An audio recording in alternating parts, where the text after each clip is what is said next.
الحمدللہ والصلاة والسلام علی رسول اللہ وعلی آلہ وصحبہ اجمعین۔ قرآن مجید میں ایک بہت پیاری گفتگو اللہ تعالیٰ پیش کرے ہیں، اور یہ گفتگو ہم اس لیے پیش کر رہے ہیں کیونکہ آج کے سوسائٹی کے گھروں میں اور ایک فیملیوں میں یہ شکایت کافی سامنے آ رہی ہے، اور واقعہ حال بھی اس بات کی گواہی دے رہا ہے۔ وہ کیا ہے کہ بچے اپنے ماں باپ کے ساتھ اچھی گفتگو نہیں کرتے ہیں، اچھی انداز میں ان کے سامنے ادب و احترام کا لحاظ نہیں کرتے ہیں۔ ابراہیم علیہ السلام جو ان کے والد بت پرستی کے بتوں کو بناتے تھے، تراشتے تھے، اور اس کا رواج قائم تھا، اور وہی بندگی کرتے ہوئے لوگوں کو معبودات باطل بت پرستی کے طرف دعوت دیتے تھے۔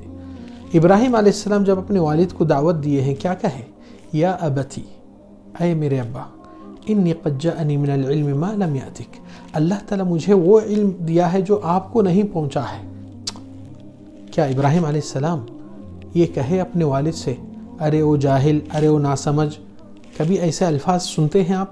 انبیاء کرام کی یہ گفتگو اللہ تعالیٰ بہت اچھے عمدے انداز سے پیش کیا، حالانکہ والد مشرک کفر اور کفر کو شائع کردہ کرنے والے تھے، عام مشرک اور کافر نہیں تھے بلکہ کفر کو پھیلانے والوں میں سے بھی تھے۔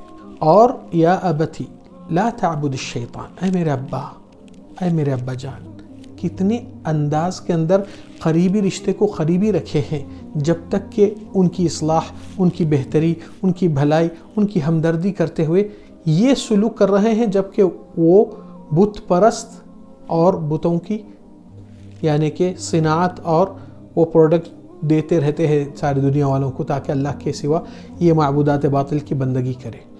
تو پھر تیسری آیت میں بھی یا ابتی انی اخاف ان یمسک عذاب من الرحمن، اے میرے ابا جان، رحمان رحم کرنا چاہتا ہے، مگر مجھے اس بات کا ڈر ہے کہیں رحمان سے آپ کے اوپر سزا نہ آ جائے، کیونکہ آپ اس کے خلاف بغاوت کر رہے ہیں، اللہ کی بڑائی کو ختم کر کے غیر اللہ کی بڑائی کی طرف آپ لوگوں کو متوجہ کر رہے ہیں۔ معاملہ غور کرنے کا ہے۔ مشرک کفر اور کفر پھیلانے والا والد ہے، مگر اخلاق اور ادب کا دائرہ دیکھیے کہاں تک قرآن آپ کو اور ہم کو سکھا رہا ہے، اور ہمارے بچوں کو یہ چیز کا لحاظ کرنا چاہیے کہ ماں باپ کے دل سے اگر بد دعا نکل جائے تو آسمان کو پہنچ جاتی ہے، اور اللہ تعالیٰ ان کی ناراضگی میں آپ سے ناراض ہو سکتا ہے۔ مگر ایک چیز ہے، ماں باپ کی اطاعت اللہ کی اطاعت میں ہونی چاہیے۔ ایسا نہیں کہ ماں باپ نماز سے روکتے ہیں تو آپ بولیں گے ماں باپ کی فرما برداری کر رہا ہوں، نہیں۔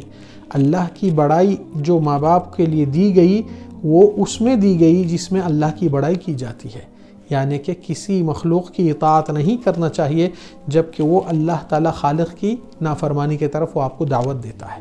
لہذا آپ کو اور ہم کو اور اپنے بچوں کے اندر یہ چیز احساس کیجئے کہ فلا تقل لہما اف، ماں باپ کے سامنے بیزارگی دکھانا، اف کہنا صرف 2 حرف ہے، اس معاملے کے بات کو اللہ تعالیٰ کہہ دیے کہ یہ حرام ہے، ایسا مت کرو، بیزارگی ان کے سامنے مت دکھاؤ۔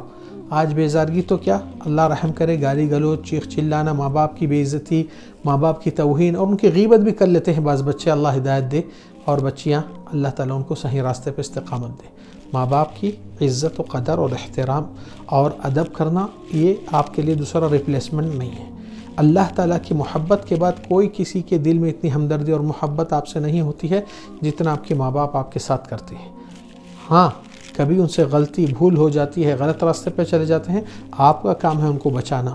اللہ سبحانہ وتعالیٰ یہی آپ سے سلوک مانگا ہے اور پسند کرتا ہے۔